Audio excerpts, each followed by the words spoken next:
یا جو میچورٹی کی طرف پولیٹیشینز بڑھتے ہیں ان کا یہی وتیرہ ہونا چاہیے. لیکن عمران خان نے جو اس سے ایک اپنا بہت اچھا فالوئنگ بنانی تھی اس نیریٹو کو سامنے لا کے, وہ فالوئنگ بھی بن گئی. اور اب اس کے بعد بیک ڈور چینل سے جو پی ٹی آئی نے اپنے روابط کیے امریکن پولیٹیشینز کے ساتھ تو محسوس ہوتا ہے.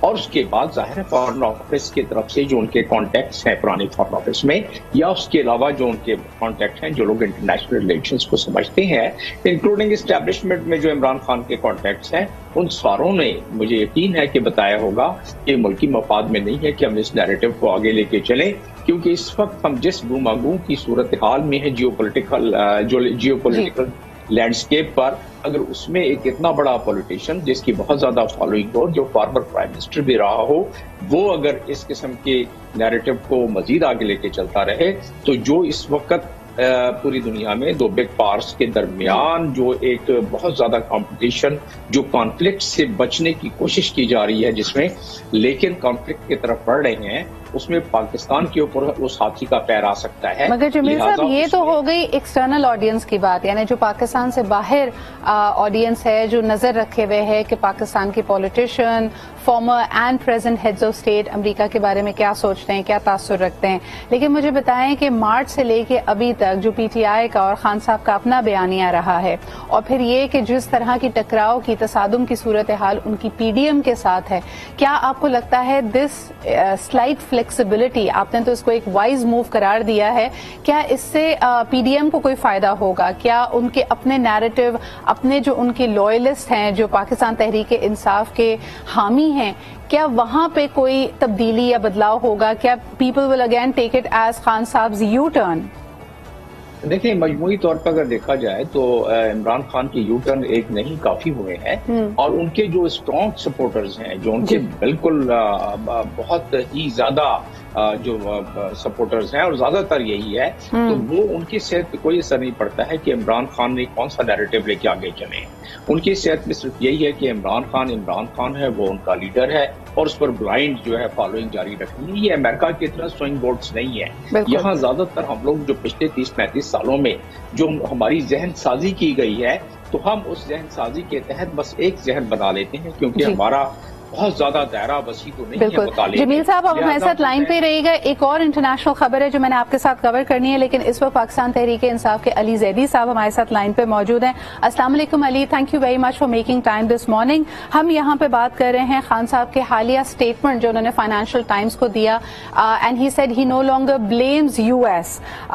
یہ بڑی اسٹیٹمنٹ قرار دی جا رہی ہے. از دس اے یو ٹرن فرام خان صاحب earlier statements? I don't think کہ انہوں نے یہ کہا ہے کہ he doesn't blame. See, I think he said that انہوں نے یہ کہا ہے کہ it is behind me, اور انہوں نے یہ بھی کہا ہے کہ instead of blaming US, اصل میں ایشو تو لوکل ہے ہمارا. صحیح. خالی دیکھ باہر والا تو جو بھی ہوگا وہ اپنے ایڈوانٹیج میں ہی ڈیسیژن لیتا ہے نا. ہمارے والے بھی وہ صرف علی زیدی صاحب یہی بات تو 6 ماہ سے ہو رہی تھی جب آپ کا نو کانفیڈنس موشن پاس ہوا اور اس حکومت, اس رجیم کو ختم کیا گیا خان صاحب کی, تو تب سے خان صاحب نے کہا کہ یہ بیرونی طاقتیں چاہ رہی ہیں, لیکن اس وقت بھی ووٹ دینے والے پارلیمنٹیرینز تو پاکستانی ہی تھے نا سارے. دیکھیں بیرونی طاقتیں تو چاہ رہی ہیں, اس میں تو کوئی ڈاؤٹ نہیں ہے, نہ کہ کوشچن مارک ہے جی, لیکن لوکل وکے تو لوکل لوگ ہیں نا. دیکھیں 3 چیزیں تھیں نا, لیٹس بی کلیئر. 3 points: مداخلت, دھمکی اور سازش. صحیح. ٹھیک ہو گیا. Interference, threat and conspiracy. آپ انٹرفیئرنس, مداخلت یعنی کہ بلیٹنٹ انٹرفیئرنس تو خود این ایس سی کی منٹس پہ لکھا ہوا ہے, دونوں ہمارے اندر بھی اور ان کے اندر بھی. این ایس سی نے وہ منٹس کو اپروو کیا اور ڈیمارچ کیا چارج دی اپنے اس کو. ٹھیک ہو گیا جی. اب آ جائیں دھمکی. دھمکی اس نے خود ایکسپٹ کی ہے, فلور آف دا ہاؤس کھڑے ہو کے, یہ دھمکی بھی تھی. اور رہ گئی سازش. سازش تو اندر سے ہوتی ہے. جو دھوکہ دشمن تھوڑی دیتا ہے, دشمن تو حملہ کرتا ہے, دھوکہ تو اپنے دیتے ہیں. تو سازش تو اندر سے ہوتی ہے. تو اگر وہ there's no difference in what he said, وہ چینج آف اسٹینڈ نہیں ہے, پہلے دن سے ایک ہی بات ہے, سازش اندر سے ہوئی ہے. اچھا مجھے یہ بتائیے, اگلا پارٹ ان کی اسٹیٹمنٹ کا یہ ہے کہ he looks forward to having a dignified relationship with US once re-elected. اس کے خد و خال کیا ہوں گے علی صاحب؟ یعنی کہ ہمیشہ سے ہی یہ بات کی ہے، اس میں تو فرق نہیں ہے. نہیں میں کہہ رہی ہوں اس کے خد و خال کیا ہوں گے. ناؤ موونگ فارورڈ دیکھیں a lot of water has passed under the bridge. میں کہہ رہی ہوں کہ دوبارہ اگر خان صاحب ری الیکٹ ہوتے ہیں and he is in the PM office تو پی ٹی آئی کی حکومت کس طرح کے ریلیشن شپ ڈیولپ کرے گی، مینٹین کرے گی یو ایس کے ساتھ؟ میوچل ریسپیکٹ جی، not of slave and master, of mutual respect. We've already said that always. US ہمارا سب سے بڑا ٹریڈنگ پارٹنر ہے. So how does that translate into actual pact, actions, investment? یعنی یہ بالکل ہو رہا تھا. اصولی طور پہ اس سے کسی کو انکار نہیں ہے، لیکن یہ how will it look like? I want to know what that vision looks like. میں آپ کو بتاتا ہوں، we've gone through it. جو پچھلی ایڈمنسٹریشن تھی یو ایس کی، اس کے بالکل شروع میں اگر آپ یاد کریں سپٹمبر 2018 کو خان صاحب نے U S president Donald Trump کو ٹیگ کر کے ٹویٹ کیا تھا کہ جناب یہ جو آپ باتیں کر رہے ہیں یہ غلط کر رہے ہیں. تو کلیئر کٹ پوزیشن. لیکن جب ہم وہاں گئے اور جب ہماری ملاقات ہوئی اور اتفاق میں مجھے بھی اس دورے میں جانے کا جو رسپیکٹ ملی تھی اور جو اس کے بعد آپ کے ساتھ یو ایس کے ساتھ آپ کی ٹریڈ بڑھی، آپ کے لیے دروازے کھلنا شروع ہوئے، وہ تو انپریسیڈنٹڈ تھا. ایکسپورٹس آپ کی کتنی بڑھ گئی تھیں. But you're talking about a time when the Republicans were in power, Ali.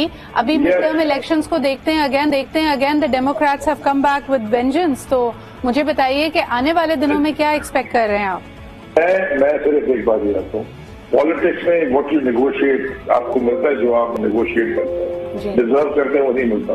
تو ہمیں نیگوشیٹ کرنا چاہیے ہر لوکل اینڈ فارن پاور کے ساتھ. ٹھیک ہے جی، بالکل صحیح. بہت بہت شکریہ علی زیدی صاحب ہمارے ساتھ موجود تھے. لیکن ایک ملک کی جو اپنی پولیٹیکل پاورز ہوتی ہیں، جو ان کا اپنا گورنمنٹ سیٹ اپ ہوتا ہے، دیٹ بیکمز ریئلی امپورٹنٹ. جمیل صاحب آخری سوال آپ سے کرنا چاہوں گی. another big international news yesterday ہم نے دیکھا in the peaceful city of Istanbul yesterday there was a suicide bomber attack جس میں ابھی تک کی اطلاعات کے مطابق 6 افراد جاں بحق ہوئے ہیں اور تقریباً 81 زخمی ہیں. ایسا کوئی واقعہ حال ہی میں نہیں دیکھا گیا. یہ کس طرح اشارہ کر رہا ہے؟ We were very happy that the world is now getting into the post terrorism world. یہ کیا ہوا ہے آپ کے مطابق؟ یہ بات اسی چیز کی غمازی ہے جس طرح کہ جنرل ضیاء نے ہمارے اس قوم کو جو ذہن سازی کی تھی خاص طور پر سوویٹس کے خلاف جب ان کو لانچ کرنا تھا، اسی لحاظ سے ہمارے بہت محترم ظاہر ٹرکی سے ہمارے بڑے اچھے مراسم ہیں. لیکن ٹرکی کے جو پولیٹیکل لینڈسکیپ بعد میں ہوا اس میں مذہب کا بہت زیادہ ٹھیک ہے ہونا بھی چاہیے، لیکن اس حد تک نہیں کہ لوگ ایکسٹریمزم کی طرف چلے جائیں. اور اس میں ایکسٹریمزم کا ایک عنصر ٹرکی میں بھی تھوڑا آیا ہے. اور اس کے ساتھ ساتھ ابھی دیکھیں کہ آگے تفتیش کیا کہتی ہے. وہاں ٹرکی میں جو باقی اپوزیشن پارٹیز ہیں وہ بھی کافی اسٹرانگ ہے، لیکن اس میں زیادہ جو عنصر نظر یہی آ رہا ہے کہ جو پچھلے 5-8 سال میں ذہن سازی کی جا رہی تھی وہاں، تو اس لحاظ سے ہمارے والا سین جب ہم کر رہے تھے شروع میں جنرل ضیاء کے زمانے میں، تو اس قسم کا رخ نظر آ رہا ہے جس کا شاخسانہ آپ نے دیکھا. اور ان چیزوں کو اگر دوبارہ صحیح بیلنسڈ وے میں سامنے نہ لایا جائے جیسے یو ایس کر رہا ہوتا ہے، تو اس قسم کے معاملات اور آگے زیادہ بڑھ سکتے ہیں. بالکل صحیح. بہت بہت شکریہ. ایمبیسڈر جمیل صاحب ہمارے ساتھ موجود تھے. ابتدائی اس وقت انویسٹیگیشنز ہو رہی ہیں، لیکن صدر اردوغان کا کہنا ہے کہ تمام جو اس کے اندر متحرکات ہیں ان کو کیفر کردار پر پہنچایا جائے گا. ایک چھوٹا سا بریک لیتے ہیں. بہت بہت شکریہ ambassador Jameel for being here with us, and thank you Ali Zaidi for joining us this morning.